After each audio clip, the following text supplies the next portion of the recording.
What's going on, everybody? Berg is out with Phillies fever. We all have it, but the rest of us are toughing it out. We're here to talk NFL Week 6. I'm very excited to introduce the host tonight, which will be me, and BM, of course, and our special guest, Jovan Alford. Jovan, I'm going to let you kick us off. What's going on, man? Welcome to the show. Thank you so much for coming on and hopping in with us. Hey, for sure. I'm glad to be on. You know how to say on the radio, first time, long time. So I'm like one of those like first time, long time to be on the show. I'm glad to be on with y'all talking some football. Y'all been killing it with the props. I know y'all been making folks some money, so hopefully I can add in a little bit. If you want to plug anything you have, let people know, where they can find yourself, what exactly you do, what kind of brings you to the table. Now is definitely a great time to do that. Yeah, for sure. Pretty much all over the place right now. So pretty for college football, ftnbets.com. You're looking for any best bets on college football. I've been doing that this year, so it's check me out over there. NFL stuff over at thegamedayfootball.com, NBA, sportstopia.io, and then for anything Philadelphia sports related, totalsportslive.com and Total Sports Live podcast, which you can find on all your streaming platforms. Also, we're really excited to have you, BM. Good to see you. How you been? Go Phils. Yeah, go Phils. Good to have Jovan here. Definitely one of our biggest supporters. One of our friends that we in the group chat with, and that we were able to make this show out of. So definitely happy to have you on and happy to talk some bets. Week 6, we're here. So we're gonna open the show. Just trying to think of a good, thing that we usually try and have a topic before we get into the plays and everything we are talking about. And I was thinking about the fact that I feel like there's like a few things that every week I've been like really, kind of heavily betting more often than not, things that have kind of worked out for me. So I wanted to ask you guys if there's anything you've noticed. It could be a trend, it can be I know you love to be a system or anything, or just anything you found that you've been betting frequently, and especially if you've had success with it or anything. If you know why that is or anything. Like for example, I'll kick it off since I kind of came up with this. So I feel like I've been betting a lot of over rushing props. And if you listen to the show, it's a lot of ones that I've given out too. And it feel when I was thinking about this, it felt weird to me because everybody talks about running backs aren't valued anymore, and obviously there's a big dispute on their contract situation, as we've seen with Jonathan Taylor, Saquon Barkley, things of that nature. Teams mostly going to a timeshare. There's not a lot of true RB1s anymore. It's a passing league. All these things, but it seems like this season, especially, that there's been like some pretty good running back performances, and I feel for the most part, that I've done really well in these, and especially, I'm sure Adam will love this, but ladders, which is something that this show has been especially like aggressive on and trying to preach is, if you like a guy, really bet the guy. Like you don't just have to bet that baseline if you have reason to believe that there is a ceiling, to do that. And so I tried to dig a little bit to see, if this was just something that was in my head or if it really came to fruition. And what I looked at was basically to see how many guys have been really successful early in the season. And what I saw that I thought was interesting was there are 12 running backs right now that average 70 plus yards per game this season. Last year, only 9 finished over that total. So there's a lot of guys that are getting it done on a per game basis. Now that it was a little bit skewed because I think it wasn't adjusting for games played. Like I think Eckler was on there, even though he's only played one game, but still that one game he ran for like 117. So there's a lot of guys getting it done. And so what I did was then I went ahead and looked at. I did this on DraftKings because not everybody had a lot of lines out yet. So it may not be exact, but at least as far as DraftKings was today, there are only 2 running backs this week with lines over 70 when there's 12 guys that average 70 or more per game. Those guys are ETN Jr., whose number is 72 and a half, and Josh Jacobs, whose number is 70 and a half. So, those things aren't necessarily correlated. It doesn't mean, go bet 10 guys who are over 70, but I just think it kind of speaks that I think that because there is that public perception that there isn't a true one, there's not a lot of workhorse guys, that a lot of these numbers, I really think there's been the upside of betting on them, and I think we've had a lot of success betting on them. Like, just the last thing I'll say is, like, I thought it was interesting. Like, Christian McCaffrey's number was, like, 67, I think, and, like, he's having a monster season. And I'm not saying McCaffrey's the bet this week, but it's just weird that, even the guys that you think, like, that's the one, like, he's not even over 70. Like, ETN and Jacobs are ahead of him, I just feel like some of these guys that I think are bell cow guys are RB1s are maybe not even being priced that way, and that there's opportunity there. So, BM, you have anything like that? Any thoughts on that jump out to you? Yeah, I mean, you said 12 running backs average 70 a game, and a lot of the guys are just kind of random running backs that Yeah, that aren't like studs.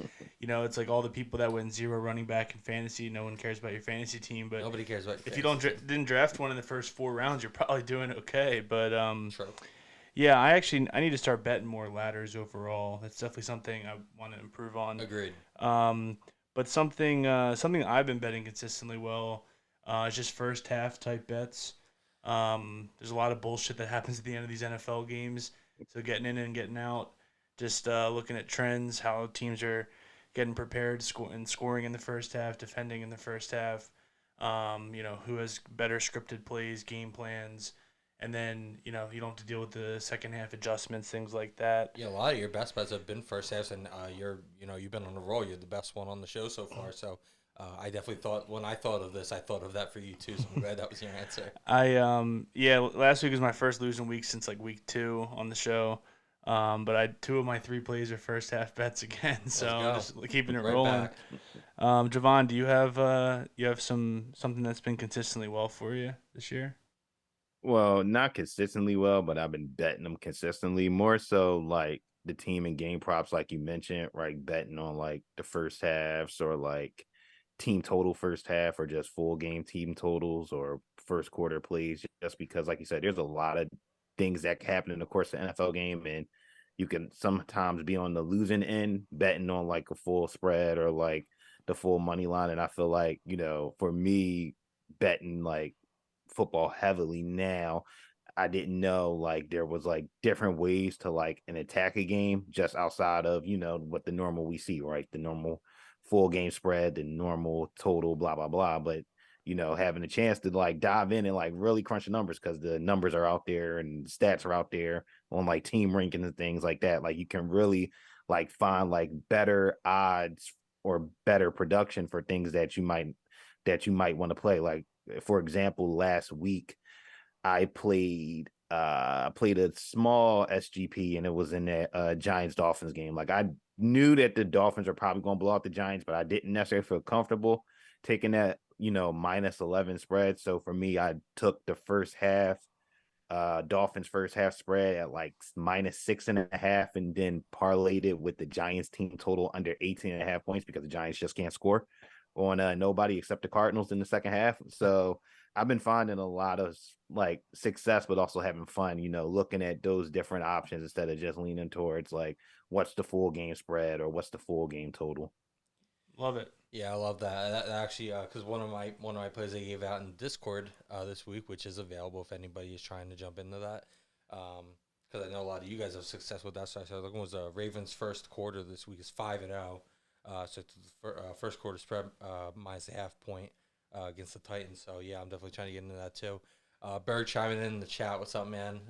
Obviously he was busy with us tonight, but he's still hanging with us. We appreciate that, and he mentioned it like I said, step stools. So. We've talked a lot about ladders and betting who you like, and that doesn't necessarily mean you have to go, 8 steps up either. We've been running Adam Thielen for a couple weeks now.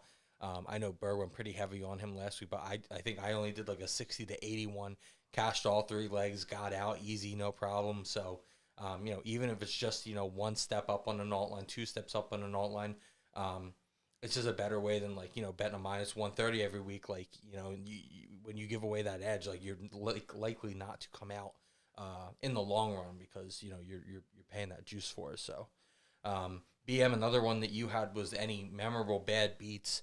I can't think of any I've had so far. I've been real extreme high and low. My stuff usually either absolutely dominates or just falls flat on its face. So. Nothing for me comes to mind yet. I'm sure I'm due. I'm absolutely due. But since you brought this up, I assume you've got to have a pretty good one. Well, last week I had one of my show plays was Cardinals first half plus 2.5, and I think they were winning the first half, and they had the ball and Dobbs threw like a pick six with a minute left in the half for them to lose the first half by 3. So that one sucked because it also again was a show play. I know Jovan talked about the Dolphins first half. I had them second quarter versus the Giants. They were cruising. I think they were up like 7-3 in the half, which would have covered. And Tua had on the goal line a tipped pass that was a 100-yard pick six for that bet to then it was 10-7. I think they went down and like kicked a field goal to tie it or something in the quarter, but yeah, that one sucked too. But and then the last one was Patriots Saints. I was like the only person in the world on the over 39.5. Saints scored 34. Patriots scored nothing. So that one felt like I was on the right side there. But again, Patriots just stink. So 0 points. Yeah, that's trash. How about I know I dropped this on you kind of late, Javon, but do you have any bad beats that come to mind? Bad beats that come to mind. I know I was on the good side of the bad beat. I was on the good side of that Niners Rams game that everybody was tripping The about beginning. earlier this season. There we Yeah, go. I was I was on the good side of that one, but bad beats for me. Uh Jags team total over 23.5 against the Falcons. I had the over and they only scored 23 because for some reason they couldn't do anything in the red zone, which was very disappointing because they were down there multiple times. They had to settle for field goals, which was rough. Zay Flowers against the Colts earlier in the season. His prop, I think, was at 48.5, and he finished with 48 in the game that went into overtime. That's So tough. that was tough. And then the kicker of all this was I had a 14 money line parlay that was 10-1 odds, and every team got the job done. Jags got the job done against the Falcons. Seahawks took care of business against the Giants. Ravens took care of the Browns, and all I needed was the Steelers to just do something against the Texans. Instead, the Texans Oh, just crushed them and made them look like trash. And yeah, and the dream was dead really quickly thanks to CJ Stroud and Matt Canada not having no type of offense for the that Steelers. was a pretty So shocking result for a game anyway. Like, yeah, I think the line was short for that game too, which was I think it was like 2.5 or something like that and then you for see that game. 30-6 or whatever the final was. That definitely was Yeah, it was bad. It was bad. I unexpected. was I was angry. It was very You rough. you don't hear enough about people coming out on the good side of the bad beats. I love that.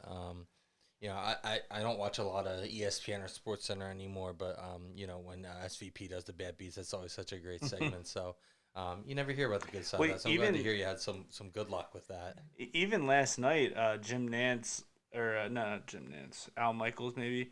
No, who? I don't know why I'm drawing a blank of who said it. Isn't it Michaels and Herb Street on Thursday Yeah, night? yeah, Yeah. yeah, and he said something about like, oh, I know some of those people out there, some of our friends who have a 10.5 there, and the game ended on 11. So if you took the Broncos late or whatever, You you know Al push. Michaels probably hates that shit. He's just trying to drink whiskey and talk football, and he's like, "We gotta do all this gambling stuff." Like, I don't. Yeah, he always like mentions it very like calmly and like Subtle. yeah, Yeah. subtle and like doesn't really like he could have easily said like, oh, the point spread's into play here, but he said like something like, oh, our friends have like a 10.5 or whatever this final score. So that fell right on the number. Our friends, aka our sponsors, because everybody's sponsoring everybody with that stuff because it's so integrated now. But all right, so we're gonna jump into best bets. So last week we were up 5-4, which helps us take our season long total to 23, 21-1. So we're up, baby. Gotta love it. I went 2-1 last week to bring me to 7-8 on the year. So trying to get over 500 this week. BM we've been on an absolute heater, 1-2, but he's been so good it doesn't matter. He's 10-4-1. And then Berg went 2-1 as well, so he is at 6-9. Nice for the season. So we won't hold Javon's bets against him, but Javon's going to take his place and give 3 best bets for this week. So we'll still count them toward our show record. But Berg won't get credit when he was 3-0 is what I should say. Yeah, I'll definitely have Right. I'll definitely keep like a guest record in general. Good idea. Yeah, I love Yeah, that. and maybe Okay. I'll put like give a gold star if you go 3-0 or something. Yeah, Well, I if think you go 3-0, you'll definitely come back. If you go 0-3, this might be your last show. So for the Right. If it's 0-3, don't even think about inviting me back. Just be like, all right, it was nice knowing you. we'll have Javon's funeral live on stream next week for his show credentials. for the unit guys, our 23, 21 and 1 we're plus 0.22 units. Oh yeah, here we go. As a show. So we're positive in both aspects. I love that. All right, well, we all have a play in the Chicago game, which is weird because we did not plan that at all. So I'll kick it off with mine to get us going. I know this is a hot topic from last week, but I'm going back to the well with DJ Moore. I like everything, to be honest with you, but my play for the show is going to be over 4.5 receptions at plus 112. It's hitting 3 of 4. In the last 4, he's had 6, 3, 8, and 8. Over that same span, his targets are 7, 6, 9, and 10, respectively. It's clear that Justin Fields seems like he's finally kind of figured it out a little bit. We all figured this was kind of going to be the way their offense went, is basically throw it to Moore or Fields running because there's not a whole lot else going on there. He showed that he's an absolute stud this week, and I was honestly surprised to see his numbers this week where they are. So even though it may be kind of a popular bet for people to go back to him after the game he had, I'm not saying steps through a ladder necessarily, but his baselines absolutely look juicy to me. I'm also very interested in his anytime touchdown at plus 175, which you can get on FanDuel. BM, I know you also have a play, and we're going back to your wheelhouse here. So why don't you tell us what you have going on next? Yeah, I'm surprised that DJ Moore one's plus money too. Anyway, but I think that's why I took that over the yards. I think the yard was like maybe 59.5 at like minus 115, and I'm like, I'd much rather take the receptions at plus money. Yeah. So my first play is Bears first half money line plus 124 on DraftKings. They're coming off that dominant performance on Thursday Night Football, building some momentum versus a Vikings team that's going in the opposite way. Just put JJ on IR. They got all this Kirk Cousins trade talk. The Bears are 11th in first half points per game at 12.8. They are scoring 13.5 at home. Vikings 22nd in first half points per game at 9.4, but only scoring 7 on the road. Both defenses around the same, 21st, 22nd in first half points per game allowed. I don't trust this Bears team full game, like I said in the last segment. Don't want to deal with all this bullshit at the end of games, so I don't trust the Bears full team. The first game that Justin Jefferson is missing in his whole career, so I think there should be an adjustment in the first half. Even with Justin Jefferson, the Vikings are 0-3-2 in the first half money line record. I think the Bears can keep pace early here, and I think the double result is in play here, where you take the Bears to win the first half, Vikings to win the game. There we go. I don't know the odds. I forgot to check before the show, but because I haven't bet it, but it is something I'm going to be looking at. Usually around like 7-1 are those types of things when the line is kind of short here. So yeah, give me Bears first half money line plus 124 on DraftKings. Jovan, I know you got to get a bet for this game as well. I don't know how the Vikings-Bears game came to be our most popular game, but give us your first bet. That's what it is, bro. It's amazing what Justin Fields and the Bears can do to get everybody back on board. But for me, speaking about Fields, I like Fields over 188 and a half passing yards. Over at DK, I got from minus 115. This line, I was shocked that it was like this low just because of what we saw him do the last couple of weeks against the Broncos and the Commanders. Granted, I know those two aren't the best teams defensively for a variety of reasons, but I still feel like this number is low, and it's for some reason since yesterday, it's kind of been fluctuating a lot between like 190. I've seen the highest of that 196. Now it's back down to 190, 193. I feel like the books are still trying to figure out what to do with Fields here, but I think that this is a number he should be able to get over against this Vikings team. He's going over this number in 4 out of 5 games. Chicago is going to be without multiple running backs, no Roshan Johnson, no Khalil Herbert. I think Travis Homer's also injured, if I'm not mistaken. So you're now down to Donta Foreman, who's only had five carries, I think, this season, and Darrington Evans, who was on the practice squad. So I think this could be a script for them to pass the ball. Vikings have allowed 240 passing yards per game, 11th most in the NFL. 4 quarterbacks have also gone over this number, except Baker Mayfield, who finished with 173 yards in week 1. The Bucs ended up winning that game too. And in two career games against Minnesota, Fields is completed 68.3% of his passes for 246.5 passing yards per game. So I think Fields, with the lack of running backs, I think he should be able to hit this number. And I'm tempted to take his anytime touchdown prop too, just because he also leads the team in red zone carries among the team. And like I said, missing a whole bunch of running backs unless Donta Foreman becomes like a goal line merchant, but I just don't see that happening. No, I didn't know he's still in the league. Did you happen to see what his odds were for like 200 plus? I feel like they got to be a little decent, right? They should. If I gotta check. Actually, no, if you since didn't, no mentioned problem. I just didn't know if you knew off the top of your head. Yeah, the touchdown. Plus 105 on DK. Okay, So. he hasn't scored like yet. 192. He hasn't scored yet, right? Fields. He scored one week two against the Bucks. He scored one. Yeah. Okay. Also, I think you called it exactly right. That first half end game result was 700. Exactly. It was, yeah. Most of the times it is when the spread's like 3. Yeah. If you take like Panthers, they're 14-point dogs. You take them first half Dolphins, you start to get kind of crazy, obviously. But so yeah, I mean, Berg's in the chat telling me that I should ladder more, and everything Jovan said, I think absolutely. Now you're just making me feel better about what I had.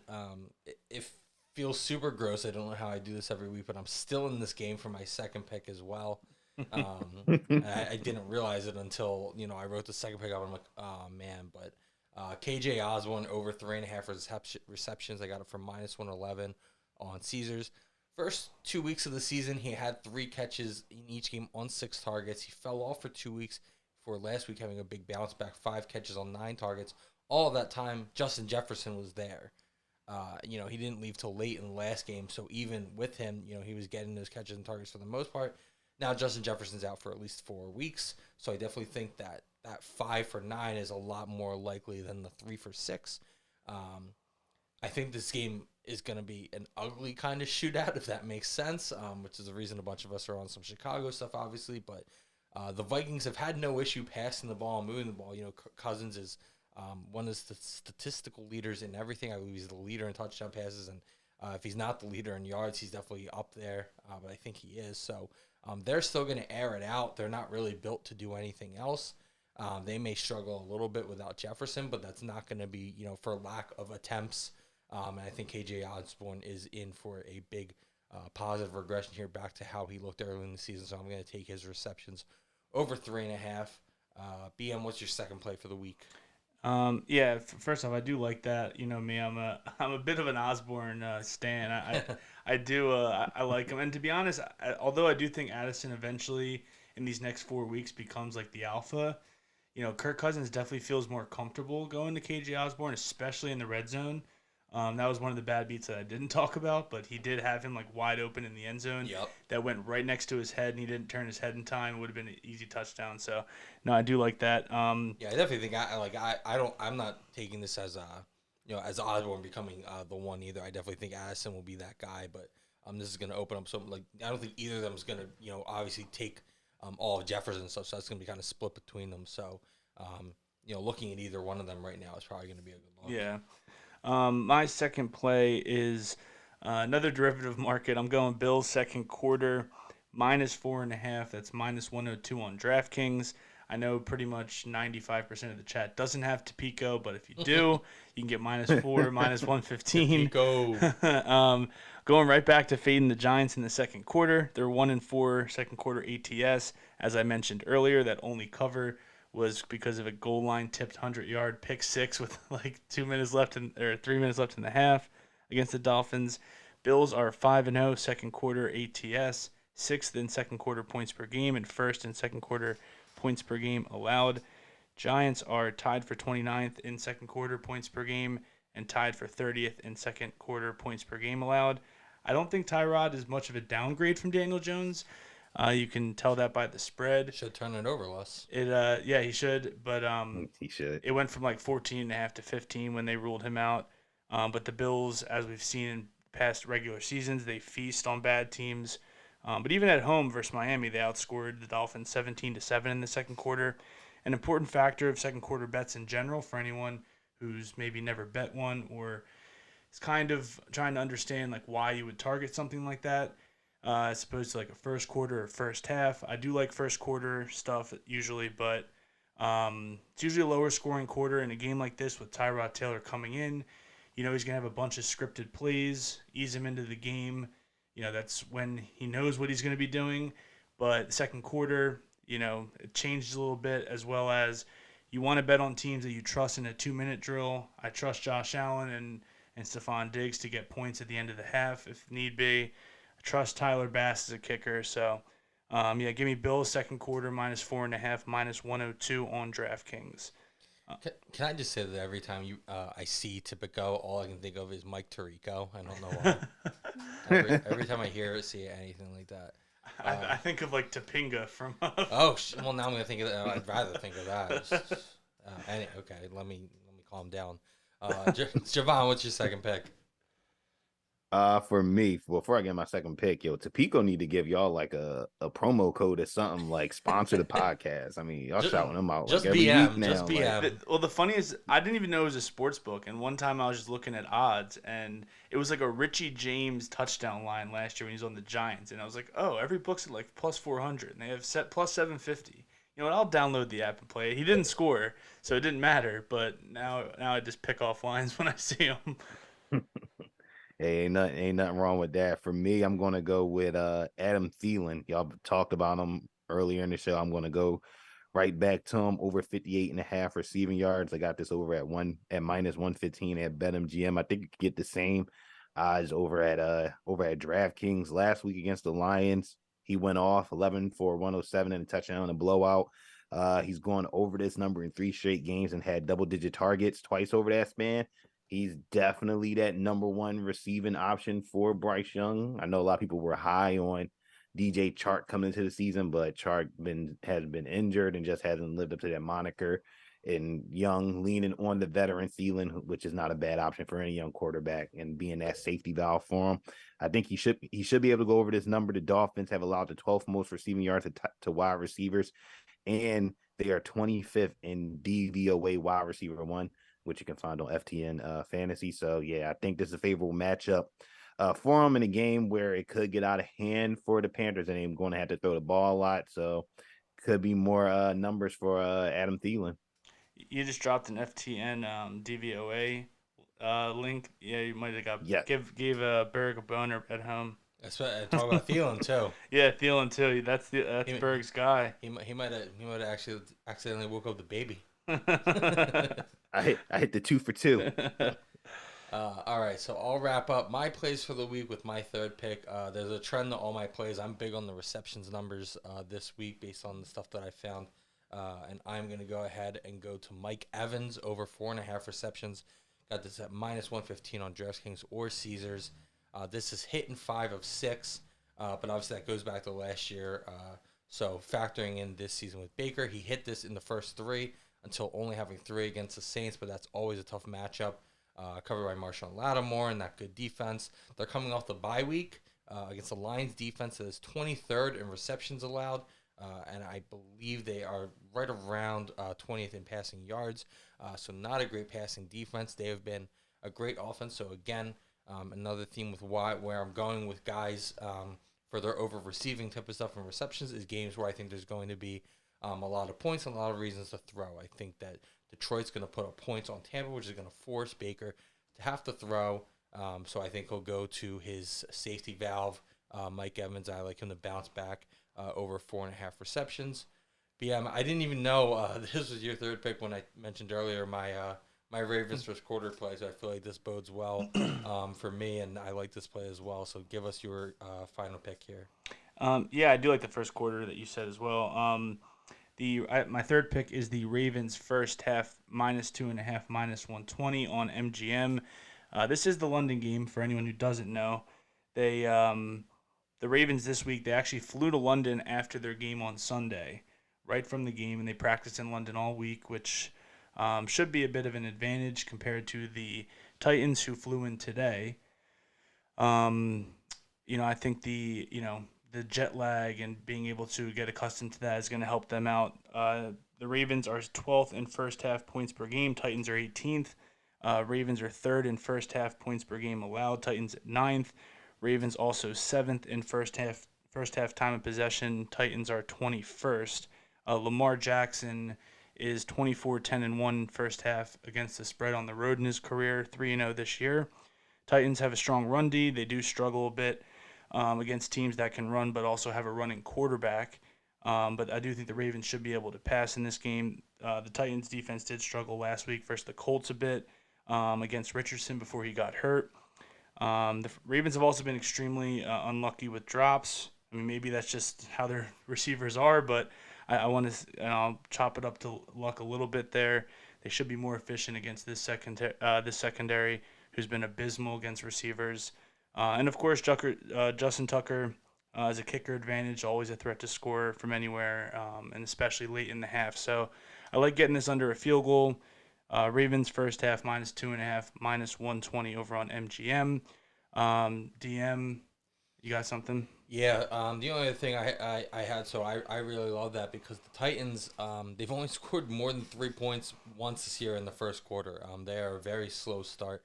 I mean, I know last year and this year we've been big fans of fading them pretty much in all aspects, but they are very much not a good starting team. The Ravens have looked good, so I'm very interested in that play as well. Jovan, give us the last play that you have for this week. I know this was one that was popular in the Discord. I know Berg backed this too, so I'm sure he's gonna love this. Yeah, I'm fading the Patriots once again because that's what we do. We fade Michael McCorkle Jones at all times, and that's what I'm going to do here. I'm taking New England under 19.5 points. I got it for plus 105 at Caesar. We know the Patriots are not good offensively. I mean, they can't score points. I mean, they've scored a total of 3 points in the last 2 weeks. 3 points coming from the field goal kicker. I know people might think that this is a spot where they could bounce back, but they're also going to be without 2 wide receivers, most notably Juju Smith-Schuster. I think they have an injury on the offensive line. Another wide receiver, Demario Douglas, I think that's his name. He's also out. So offense looking a little bit shaky. The Raiders, 20th ranked scoring defense. They're allowing 22.8 points per game and 5.2 yards per game, which is like 5.2 yards per attempt or something like that, or per play. They're 16th in the NFL. However, they're only giving up 18 points per game at home. The Pats haven't scored more than 19 points since week 1 against the Eagles, and we all knew how they got some of those points back in that one. I just don't like this matchup for them. I know the Raiders defense has been kind of up and down, but it's hard to trust the Patriots, more noticeably Mac Jones, just because he's just not that guy. And hopefully Bill Belichick will realize that before he could be out of a job very soon. Yeah. Gonna end up sad at McDonald's again. Yeah. Max Crosby should have a pretty good game. I'll probably look at his like sack prop. It's always pretty live. But yeah, I would love to bet this Patriots team this week. You know, like a buy low spot. You like to take teams that get shut out. They usually bounce back. But it's just when you see it multiple weeks in a row. Like, I think DM, you might have took it with me and Berg, but we have that Patriots to finish fourth bet. Yeah. And after week 1, Rodgers goes down. I'm like, oh, this is screwed. But then you watch the Patriots the last few weeks, and I'm like, we're okay. I'm like, the Jets are doing all right. The Yeah. Patriots still might finish fourth, which is hilarious. They're But chilling. yeah, no, I like it. I there's no reason for me. I just can't buy in on them. I got to see something from them first before I start betting them. Although, it's kind of hard for me to want to bet the Raiders either. Minus 3-point favorites. Like, well, the Raiders shouldn't be favorites over anybody, but both these teams are abysmal. And the Patriots' calling card has been defense. Without Christian Gonzalez, without Matt Judon, I can't buy in on these guys. Yeah, I mean, what do they say? If it looks like a duck and it sounds like a duck, I mean, sometimes you don't want to outsmart yourself, Kobe Myers revenge game coming up.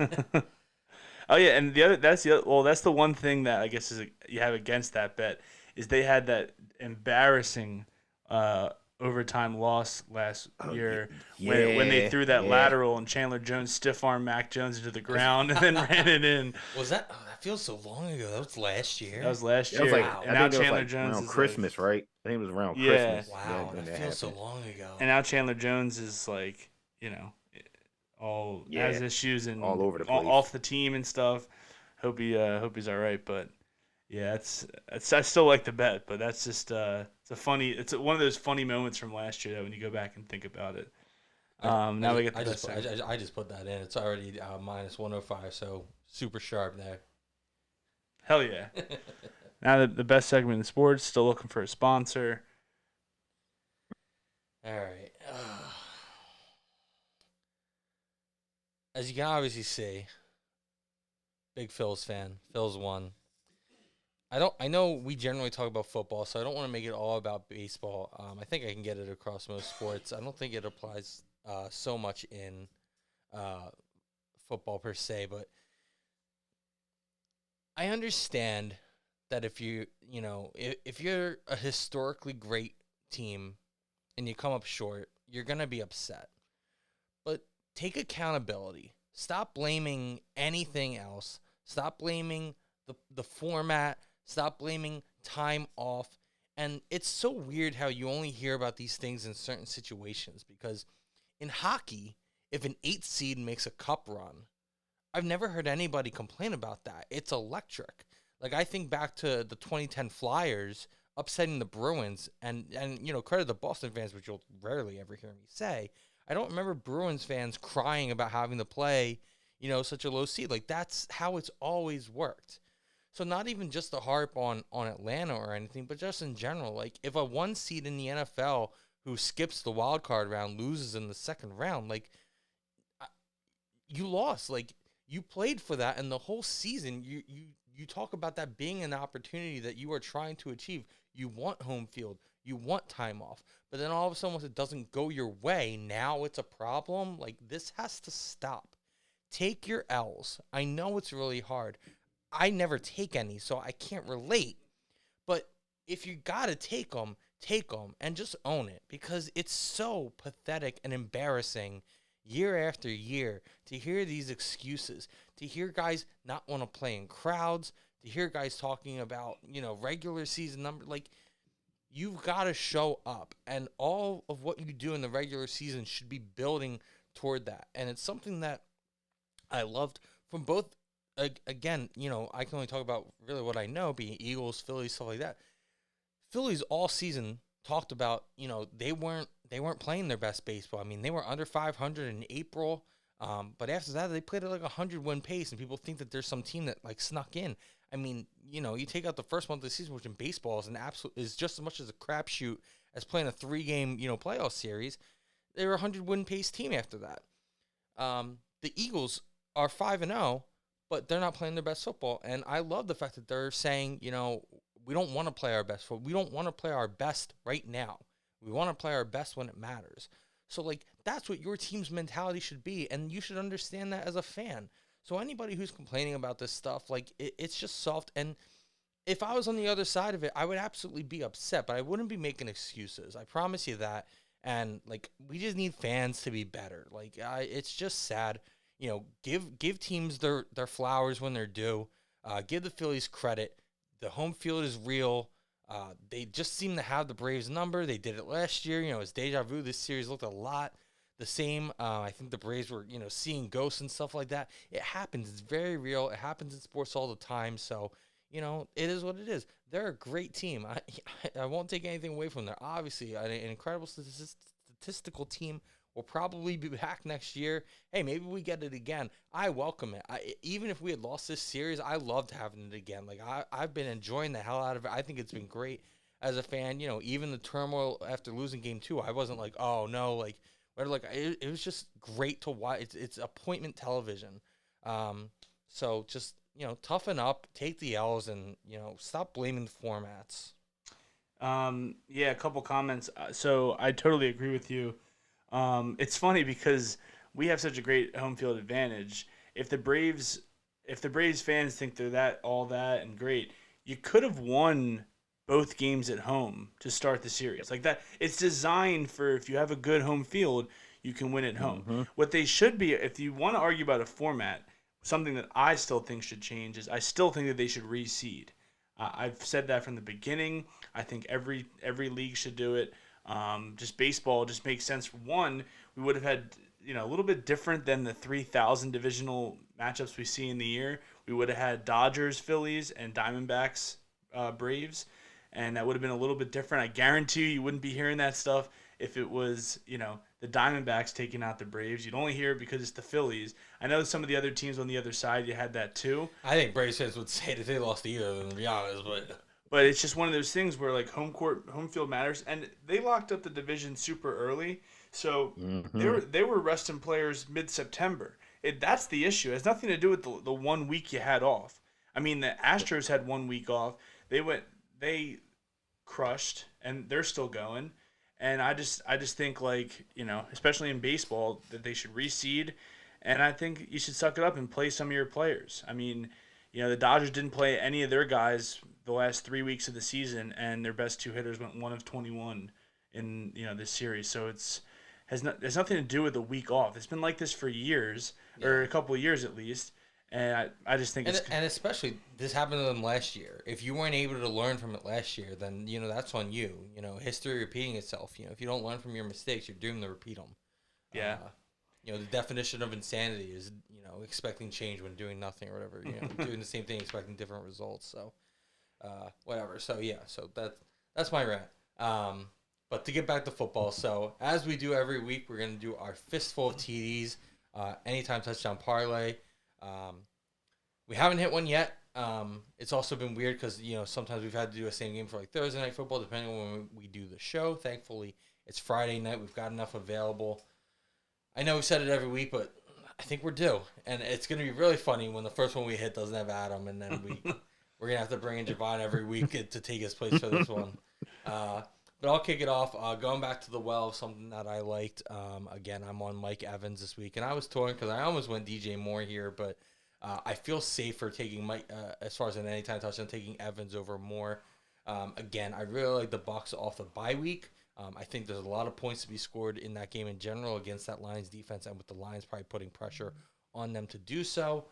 Evans has had a great rapport with Baker Mayfield so far, so Mike Evans plus 160 for anytime touchdown. You can get that on FanDuel.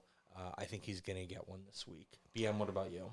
Yeah, and the Lions have allowed 6 receiving touchdowns to wide receivers, so that's good. I'm going to go with Chuba Hubbard.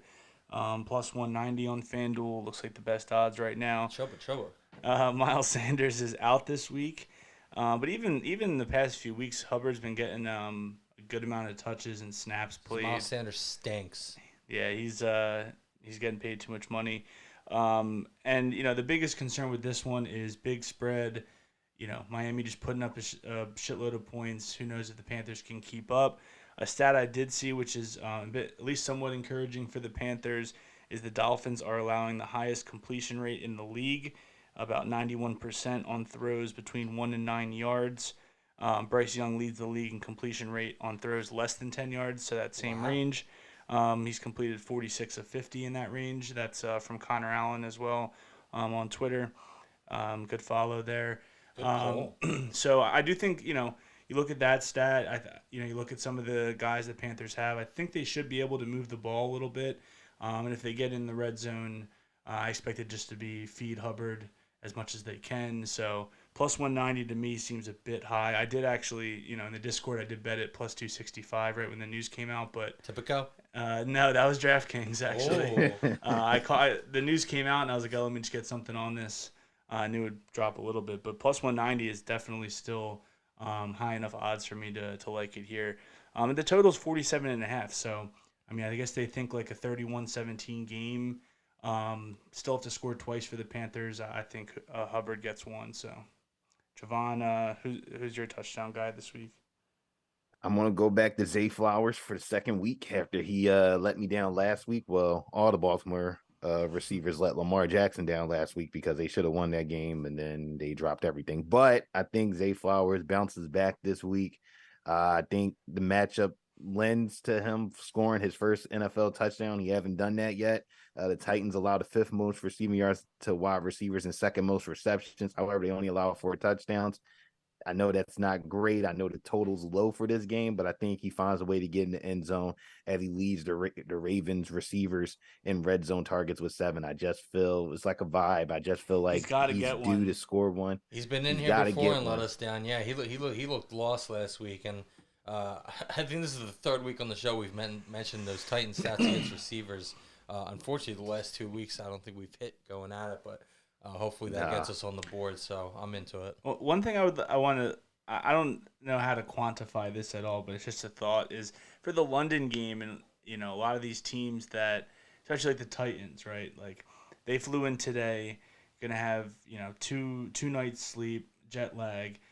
I want to know, like, I guess like my thought is that younger players will be like more fine than like Derrick Henry or one of these older Hmm. guys where the jet lag might hit them harder. So someone like Zay Flowers or like I have a Tajay Spears prop. I feel like these younger guys might have some more juice. I don't know if there's any data out there that can back it or anything. I mean, obviously, like anything, like a younger person has better recovery, can deal with tougher circumstances. The counter, I guess, would be that like a veteran is used to dealing with this stuff more, probably has more of a regiment. Is That's probably able to get themselves, to sleep easier and stuff. Like when I was young, I know if I was going on, I probably would have had trouble going to sleep. I would have been out exploring, hanging out. So you never know. I mean, you can make the point either way, but I think you're definitely onto something there. So it tracks. um, But like, I don't think Derrick Henry is gonna have a problem because I'm sure he's so regimented and knows, and he's had to travel before and have weird schedules that he probably knows what he's doing. But it kind of works for everybody, yeah. and I mean that's why the game has been pretty good over there. To be honest, I haven't really noticed too much that I would chalk up to like too much jet lag or anything. So I think Well, the more years we've done it, teams are starting to get more adjusted to it and be able to deal with it. Also, like there's so much stuff now where like guys can get treatment on planes. Guys can do whatever Yep. they need to do. I always think back to the last season when they were talking about Russell Wilson was doing like the calisthenics in the on the plane and stuff, and so these guys they're able to make more adjustable accommodations, get whatever they need. So I think it's less and less a problem as we go. Yeah, the Titans, like I said, they flied in yesterday. The Bills did that same thing last week. They flew in on like Friday. Jags are there all week, so I think Zay should have some juice. So this parlay, Zay Flowers, Chuba Hubbard, Mike Evans, 3-leg touchdown is 20-1 on FanDuel. Pretty juicy, for 3 touchdowns. I like Let's it. go. I think that's gonna be our. We said it last time. We've only done like this is what our 6th episode, but I think this is only like our 3rd parlay or I something. think it's probably our fourth touchdown one, I would guess. Because we've done like 1 or 2 like Thursday night Yeah. one and stuff, SGP. But yeah, I think Zay gets his first one. I think these guys score. All right, so that's the fistful of touchdowns parlay. To go over our best bets and to recap, again, my plays. I went 2-1 last week to be at 7-8 on the year. DJ Moore over 4.5 receptions at +112. KJ Osborne over 3.5 receptions at -111, and Mike Evans over 4.5 receptions at -115. BM is going with the Bears first half money line +124 on DraftKings. The Bills second quarter spread -4.5 -102 on DK, and the Ravens first half spread at -2.5 -120 on MGM. BM went 1-2 last week to bring him to 10-4-1 on the season, our clubhouse leader. And Jovan's best bets for the week filling in for Berg. He's got Justin Fields over 188.5 passing yards, -115 on DraftKings. Adam Thielen over 58.5 reception yards, -115 on BetMGM. And the Patriots team total under 19.5 points, +105 on Caesars. So those are the plays. Thank you, everybody, for tuning in. Again, shout out to Jovan and Alford for joining us. Jovan, if you want to plug anything once again for anybody so they can find you on social media, where you write, where you work, anything like that, now is definitely a great time to do that.